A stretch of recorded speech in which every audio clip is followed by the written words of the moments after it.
I'm getting ready to replace my fuel filter in my Bobcat T550. I got it running, I just now turned it on.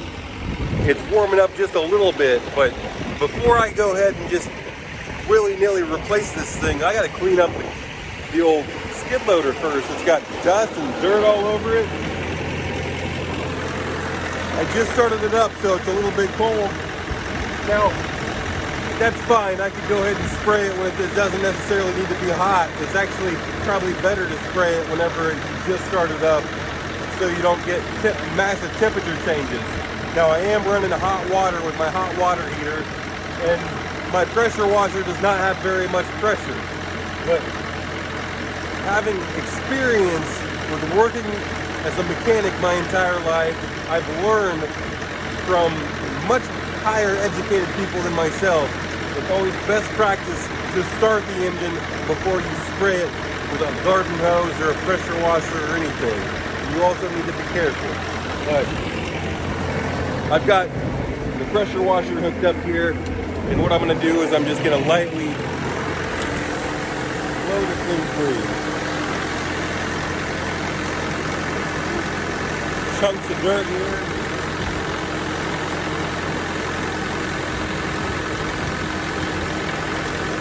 I want to get all this stuff away from the fuel filter.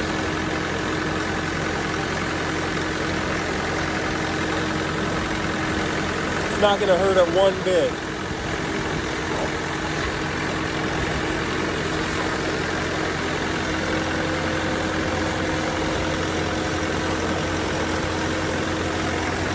Go ahead and get different angles in there too.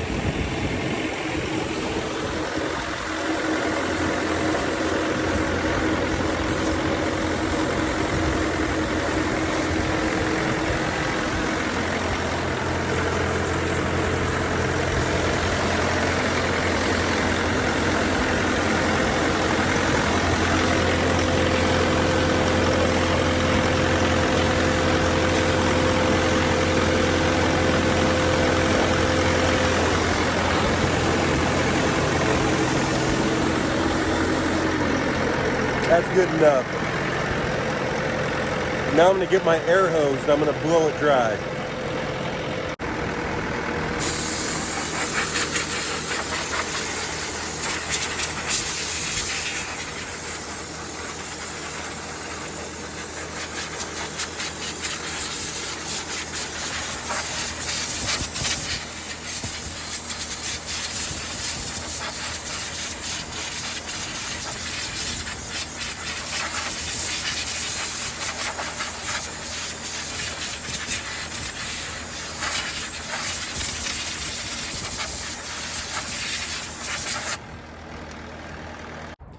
It's so tempting just to do the work, but I know it's going to help somebody out, so I already tinkered around with it just a little bit.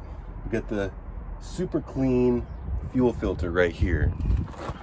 So I suggest everyone get yourself a pair of vice grips. These are vice grips specifically for oil filters, and I bought 2 pairs. The first pair has lasted me over 10 years. And I've used it countless times. But they say not to take these hoses loose because you can get contamination in there, and anytime you squeeze these spring clamps, they're pretty much junk. They don't really spring back the way they should.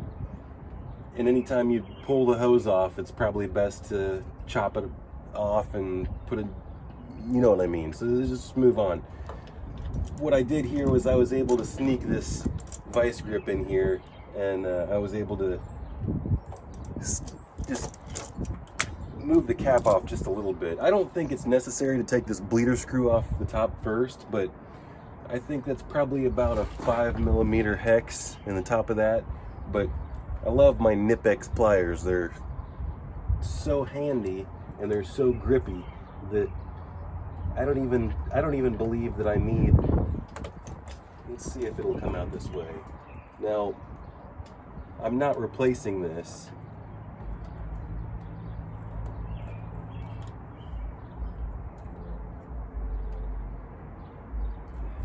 Well,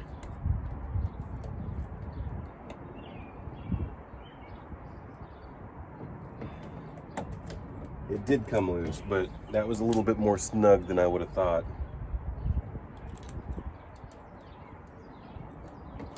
For instance, well, gotta keep on using the pliers.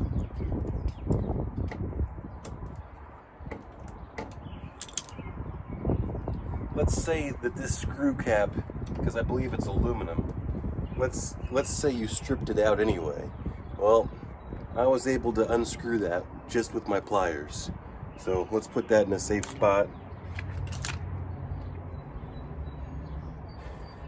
Now I'm going to go ahead and zip. First, let's take this connector off the bottom here. You just simply push down the little tab and pull it out.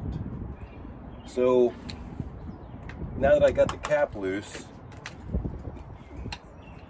and I'm replacing this, so I'm not so worried about damaging this old filter. But you could get yourself a strap wrench or a big old fancy pair of pliers like I got and counter hold it. But now I'm just going to zip this clamp off and see if that gives me enough to unscrew it the rest of the way.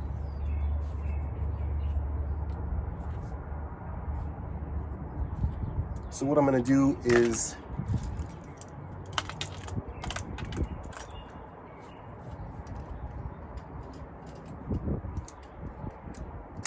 I'm going to hold it like this.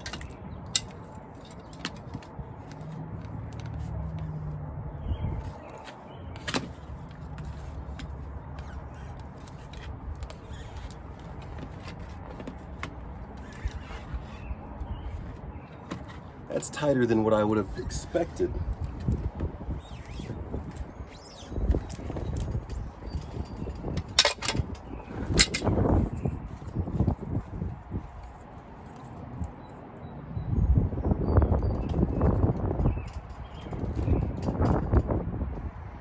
All right. I'm going to dispose of that per EPA regulations. Now we're going to toss this right here, and I'm going to hit the primer bulb. And since I have an oil catch can below there, that was per EPA. And then I'm going to use some of this diesel fuel just to lubricate those O-rings. That's all it took. Now, I'm going to screw the filter back into location. I'm going to be a lot more careful with this one.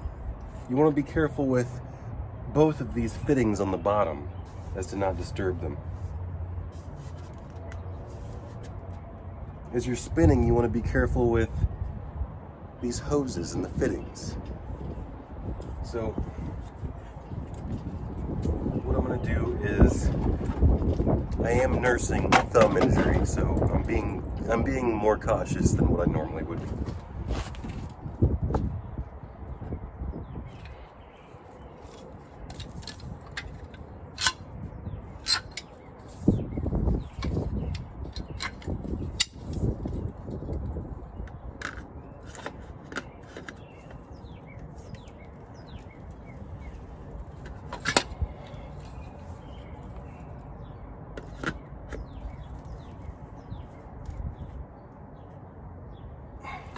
And there we are. That is snug, my friends.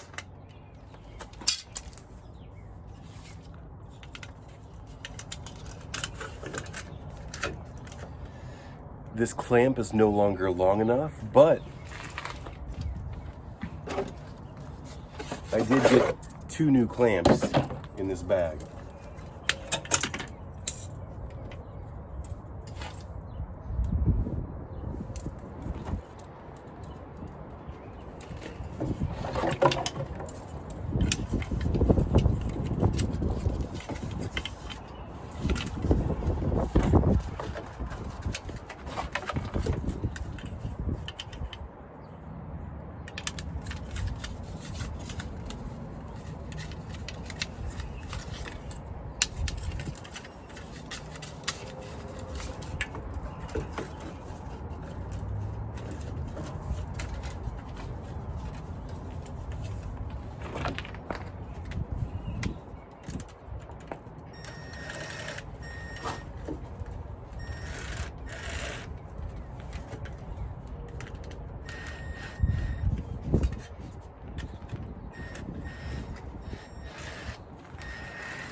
you want to make sure that these hoses are clear of your filler neck.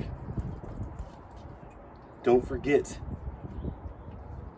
to plug in your fuel sensor. I didn't even need to take this bracket off, so I'm gonna make sure it's tightened back down adequately.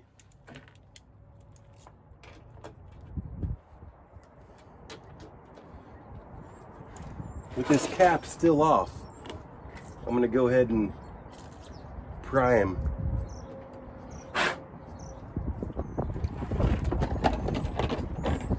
Put my finger over it, get it primed until it squirts out where my finger is.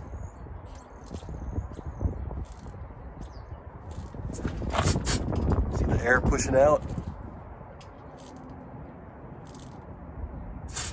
See that?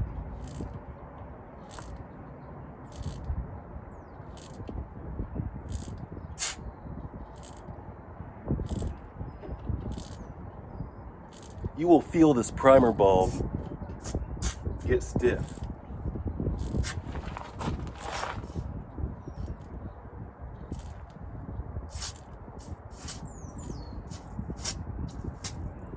All right, now it's time to go ahead and put the plug back in.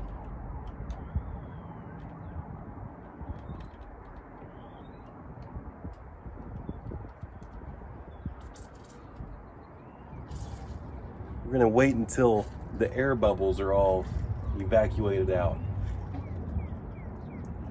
Until it's nothing but diesel fuel coming out and the primer bulb feels super hard.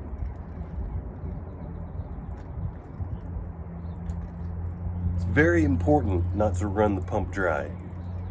Very important not to run diesel engines out of fuel. Now it's a solid stream. It's a good idea to go ahead and tighten it up with the proper tool, but I'm gonna just follow it up with my Nip-X pliers.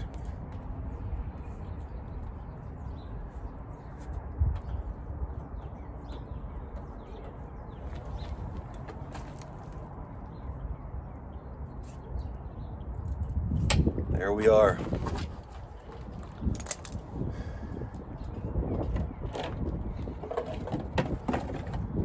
Completely installed and primed out. Now don't forget, it's good to periodically drain the water out of the bottom, like so. Now I'm gonna cut these fuel filters open because my last video I exposed counterfeit fuel filters, and I talked about that in length in that last video. So let's just cut them open and see what we find in comparing this one with my counterfeit filter. Real quick, I'm gonna do my cold start after my fuel. I'm gonna go ahead and cycle the key a few times, but really this pump is the thing that needs to lift the fuel into the engine. It should be completely fine. It should just be like nothing happened.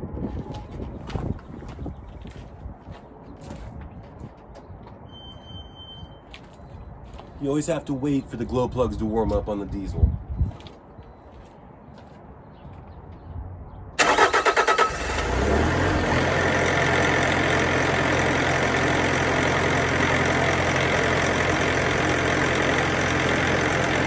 Just in case, it won't hurt anything.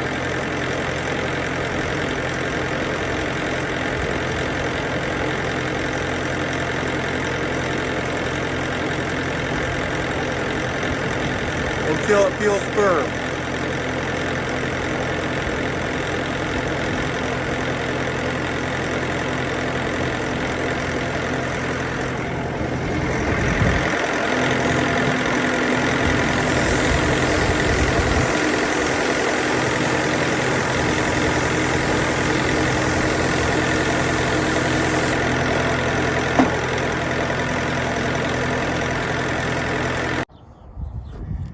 Alright, here it is. Here's what I want to show you. This is the original OE filter that I pulled out. Look at the bottom of this, how it has a date stamp, some numbers. some more numbers here. This is the actual legitimate NanoNet technology. This right here, in comparison, nothing. It looks like a very generic, cheap, thin, blow molded cap. Nothing on there. Let's compare both of them together. You see? It's absolutely 100% guaranteed fake counterfeit.